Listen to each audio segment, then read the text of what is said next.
So obviously this is opening weekend for Wakanda Forever. A lot of mixed reaction, to say the least. I mean, I've seen everything from this is my favorite MCU movie ever, which, I mean, let's be honest, that's more on the shilly side, to some equally shilly stuff happening on the other side. This everything was absolute dog shit, and this character sucked and that character sucked. I know enough to know that the truth lies somewhere in the middle, and that this is neither the best MCU movie ever, nor is it the worst. I've had some time to watch some reviews of some people I trust. While I have a lot of feelings, I have a lot of comments, I got a lot of emotion to work through, admittedly, because obviously there was some stuff done here that just will never sit right with me. But in any case, and that's even outside of the issue of recasting the character. But even with that being said, we haven't viewed the movie yet, and we want to be able to give a nuanced take on it. Want to be able to one thing that I realized, and we were talking about this before we started recording, is that with what we do here, we kind of sometimes we blur the lines between commentary and critique, and that's on us to check and to make sure we keep separate. Right, because there are things that I have to say in the commentary that, while I stand behind them, and I make no never minds about saying it as honestly and truthfully as I possibly can, I realize that there's no space for that when you're critiquing it. I don't know how many times I'm gonna have to watch this film before I can actually write down what it is that I think about it, because I know I'm gonna be pissed. I knew I was gonna be pissed before the movie came out. I know I'm gonna be pissed now. So there is a level of separation that we would like to put in between our commentary on the movie and the direction of the franchise, and just our overall thoughts on how the movie was put together, its structure, the analytical review of the movie. Now, with that, since we'll be taking a breather on it, or at least we won't be seeing it no time soon, it gives us kind of time to prepare. So hopefully what we have planned in regards to reviewing the movie you enjoy. We are putting a lot of time and effort into it, so be on the lookout for that in the coming weeks. And so we won't be saying too much about the specifics of the film or anything that happened within it, even though I know that conversation is going to go on in our comments and everywhere else. But I'm gonna stay out of it until I have something complete to say. Sure. And I have a lot to say. Yeah, no, we'll put together something very special that'll tie everything together pretty nicely. Yeah, for sure. All right, let's talk about these numbers so far. So opening weekend, obviously it's not over since we're recording this on Sunday. Yeah. But they have their kind of estimates of how everything is going to shake. They initially pre-release projected things to be around the 170 to $205 million range. Yeah. Now the initial, the one we brought with you to you guys when we first talked about the box office predictions, was around 250. Yeah. So it has slid down quite a bit from its original projections. Even from the projections we got late last week, it has slid down a little bit. Mm-hmm. And of that 170 to 205, it's actually fallen into 180. Mm-hmm. And so towards the bottom portion of that range. So let's see, we're down 10% behind the original Black Panther. So the original Black Panther did 202 million, and we're at 180 for this one. So now we're in the conversation of how much money does it make? Does it make money at all? An interesting breakdown that I got. I'll shout out the channel. Oh, Adam Post does a lot about box office numbers and box office predictions and stuff like that, film reviews. So he was breaking down kind of how the money works internationally and domestic. So when they say, especially in international markets, when they say that they made, some odd dollars. So let's say that they made $30 million in China. Only 25% of that is coming back to Disney. Conversely, with all of the, I kind of knew this from working at a movie theater, but with all of the domestic theaters and that, if it makes 800 million domestically, they're not getting 800 million dollars. They're getting a percentage of that box office gross. Mm. Somewhere around 50% of that goes back to they don't even really make the majority of their money off of the movie tickets themselves. They make them off of merchandising and things of that nature. Makes sense. Hell, the since they're splitting it, the theaters themselves don't make a lot of money off the movie tickets. It's concessions and shit like that. Mm-hmm. Thinking about it like that, even if you say, oh well, it could still easily make $800 million. If this movie makes $800 million, it will barely be valuable. It would barely be financially viable. You talk about a $250 million film budget. You talk about $150 million in marketing. And then you're only bringing home 50% of where most of your gross is coming from, which is the domestic market. Mm-hmm. And the projections for your domestic market are below what they were initially. I think it should be noted that 180 million is domestic. It's at 330 million overseas or total. So global. No, that can't be right. That's what I'm saying. That can't be right. Wakanda opened with 180 It said 180 million. So they made $200 million internationally. Where? It says opening in 50 overseas markets, including an early rollout on Wednesday in some territories. The previews. Okay, so that is something that I didn't take into account too. Is that all of these numbers are taking into account the early screenings and the previews as well, and they had multiple premieres from around the world as well. So what's the official gross for this weekend so far? Total, yeah. 330 million. That's more than I even thought. 330? Okay. Global start. Now, it should still be said that domestic-wise, it's behind Doctor Strange and the Multiverse so far. Which did about 800 million. Yeah, 187.4 million. And that looks to be number one. For Phase 4 or? No, for opening weekends of 2022. Oh, okay. This year. Okay. Gotcha. And so it's Doctor Strange and the Multiverse of Madness, 187.4. Then 180 for Black Panther, Wakanda Forever, 145 for Jurassic So we're World at Dominion. 330 right now, right? Mm-hmm. So you got to get to at least 400 to make your money. Then anything beyond that, we're talking about, that's the money that you made. So out of the 340 million that they've made so far, that they've grossed so far, they got about 1.5 million, or 150 million of revenue. So I mean, that's not a bad start. It is below what they were projecting though. Mm-hmm. And then on top of that, something that we've covered on here before about other projects, what happened to Multiverse of Madness in the second weekend? It dropped, was it 67%? Same thing with Thor: Love and Thunder. Dropped considerably. And those were movies that had, at least Thor: Love and Thunder, that had happier premises. Mm-hmm. That had higher rewatch value if we're talking about Multiverse of Madness. Yeah. This is a movie that even its most supportive critiques have dawned as not very rewatchable.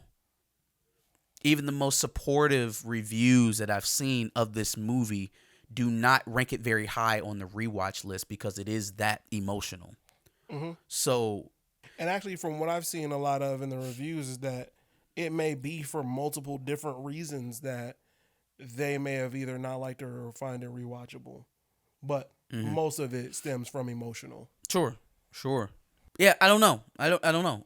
I guess we shall see. This movie has to make at least $800 million to cross the barrier. At least. Yeah. So we shall see what it does financially. Again, we would definitely speak on this more. There are a multitude of things I'm sure y'all want us to talk about. I'm just not a hack. Neither is he. As much as I have disdain for the direction of the franchise and the things that they are doing, I'm not going to be a hack. I'm actually going to review and watch the stuff that we're reviewing before I just start coming talking about it at the side of my neck. So And I think it's great that a lot of people are giving their first thoughts and things of that nature as to, what they've seen during opening weekend. That's great and all. But I think with something like this, it does require a little bit of I mean, substance and discussion. obviously most of the people that reviewed it have already seen it a couple of times. Well, at least the guys who are seeing it for free, right? Yeah. Those guys have already seen it multiple times. So I don't begrudge them at all, because that you've had the time to actually take the content in multiple times. You have a nuanced take. Or I'm sorry, I guess not in the sense of like what they're saying may be uninformed or maybe they need to see it a few more times or anything like that. I guess what I'm saying is some of the specific themes take a little bit more substance to really go through and deep dive into. Sure, because for what I hear, man, it was a beautiful film. Looked great, and in that aspect, the score was awesome. And from that standpoint, that was everything that we expected to get out of a production from Ryan Coogler. Yeah, it was the other stuff. Yeah, that's gonna take us some time to work through. Did you see FD and E-Man? I did. In their live stream, what'd you think? What's crazy about the Recast T'Challa movement, and we've proven this a couple of different times, is that once you pass a surface level, no research being done into the situation, once you actually pass that, you really start to understand, and it's easy to comprehend. I think, E-Man was able to do at least a good enough job to kind of explain what it is. And it almost seemed like he did it before they actually did the live, to where FD starts the live like, oh, like I kind of already understand. Like I slandered the movement. I was like, bro, I'm glad you said it, and we didn't have to. Yeah. But that was kind of my point when I seen that they were going to talk. It's like, all right, I've seen this guy enough to know that his brain works. Yes. Right? He's not an idiot. And for everything that I can see, he's not a grifter either. Now, he may have some perspectives that differ from mine.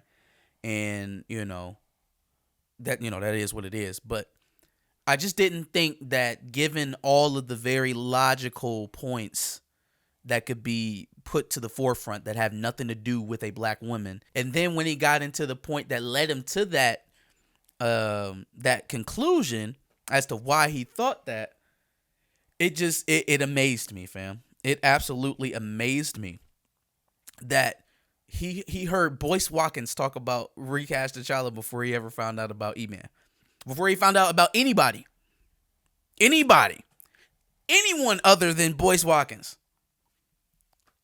You know what I mean? No disrespect to Dr. Boyce, but his summation of this is much more catered to the idea of the black male image being emasculated and, somewhat of like a replacement theory for black men and black women. And whatever you may think about that take, that's not the direction of the hashtag, right? Like that may be something to argue at a later date, but that's not what Recast T'Challa is about. See, I'm much more worried about the reenactment of someone's actual death in a Marvel movie, which he seemed largely unaffected by. Yeah. He couldn't praise Ryan Coogler enough. Well, yeah. You know what I mean? Another thing that kind of made sense that's how it happened to is, man, I have never seen more pro Recast T'Challa than after this movie dropped. And man, I would venture to argue that it's been the biggest bump in the movement since it started. Oh, yeah. It's been the biggest bump in the movement since it started. You got CNN, contributors from CNN that are pro recast. What's crazy is the only reason I knew that the FD Signifier E-Man video had come out already. Like I knew they had done the live, which I guess he takes the lives off and then edits them. Yeah, it was like he was talking about they was going on live, and I was like, all right, well, I'll just watch it later. I'm doing something right now. And then when I go back to watch it, and I was like, well, where the fuck is it? You got another page? Yeah, I guess he takes them off and then edits them and then puts it back out, which I guess that makes sense. But anyway, the only reason I knew that it had come out as the edited version is because somebody had said, oh, yeah, like I'm actually pro recast after watching that video. Yeah. I was like, oh, yeah. Okay, all right. We're here. There were just so many people that went and watched the film, whether they liked it or not, and still left saying, somebody's missing. Oh, it was great. Yeah, it looked beautiful. Yeah. Oh my God, Angela Bassett, she was great. Recast T'Challa. It didn't matter whether or not they loved this movie or they hated it. Recast T'Challa. In my estimation, even though there are a lot of hurt feelings around this, mine's included, and I would increase my hurt feelings to that of offended. But even within that, I can recognize a win where there's a win. And seeing the general reaction of this film just in the first 3 days of it being out, that smells like a win to me so far. Now we'll see what the rest of the audience has to say. We'll see if we continue to buy it. We'll see if we keep this into the movies past Thanksgiving and all the way, for 8 weeks like the first Black Panther. Mm-hmm. We'll see. We'll see. Yeah. For all of you that, let's show up and watch. I did not see that. I didn't see a whole bunch of that. I saw kids dancing in the movie theater. Did you see them? Yeah, we all saw the same video, so it's okay.